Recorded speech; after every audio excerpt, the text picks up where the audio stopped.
6 take the wave around. We got 19 on the lead lap. Restart 37 to go. Feels like it's the first time we haven't seen Justin Allgaier and Austin Hill in the front row on a restart here. Great start by Larson. Sanchez didn't quite get go as well, but he's going to try and squeeze the 21 of Austin Hill.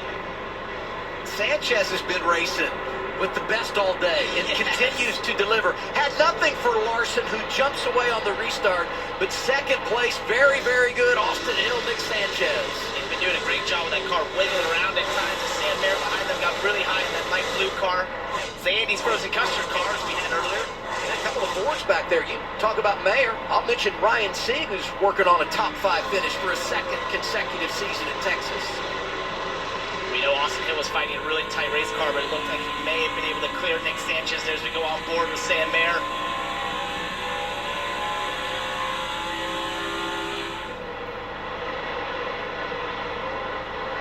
Austin was able to clear him, but then Nick got back to the inside in 3 and 4.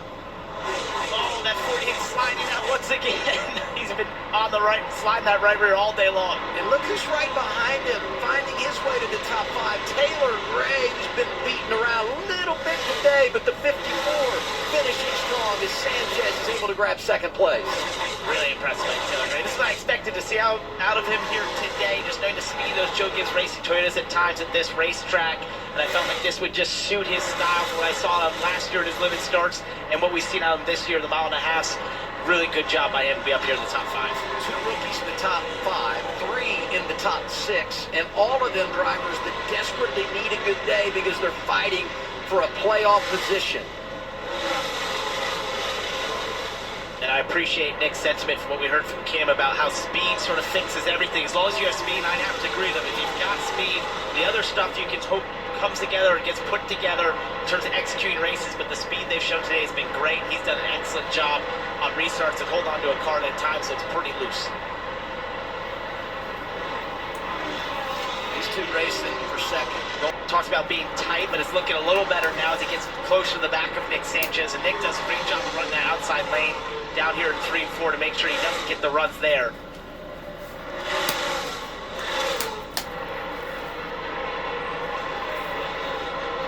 It's such a game of inches. When you're trying to make a pass at a 1.5 miles like this, when you're in Austin Hill's position, you're trying to look for just tiny, minute differences in where you place your race car compared to Nick Sanchez to get out of the dirty air, to get downforce to the front of your car. You'll see that Austin Hill, maybe down to 3 here, will just poke his left headlight out just a little below the 48. That's just trying to get some air to it. There you see it. 48 inches a little higher, the 21 a little lower. Just keeping a little bit of air on that front of the nose helps you turn, helps you potentially get that run, especially if you're this close, you feel like you maybe have a better car, you're a little faster, and you're just looking for the tiniest little advantage to get a run on that 48 car. And it's what Austin Hill does so well. He'll talk about it when they get their debrief meetings on Monday. He'll talk about just the littlest things he did different to try and affect the air to make that race car turn. And the more that you can learn in this situation, at this style of track, the payoff can be enormous, because the next time we race 1.5 miles Charlotte Motor Speedway, and twice in the playoffs we're racing at 1.5 miles tracks, so you have to get it figured out in that dirty air so that when more is on the line, you can really step up, take advantage. And he's one of those drivers, no doubt, September, October, we'll be talking a lot about. No doubt about that. And the thing you just saw him do there, he almost sort of dove out of the 48's lane there below his bumper on the entry, then slid up through the center of the corner, just trying to see if he could get any sort of difference. Dives to the bottom in 3 and 4 here as he seems to have a run, trying to get up beside him, maybe side draft him. Yes, it doesn't quite get there, but that's the sort of thing you have to do. You just got to do something different if you want to get by someone at 1.5 miles like this. Yeah, here's the other thing I would bring up.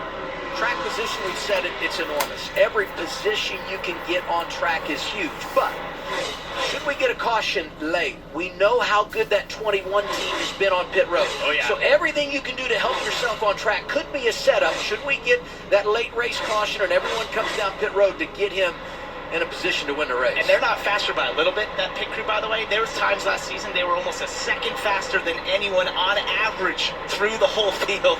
It's an incredible pit crew.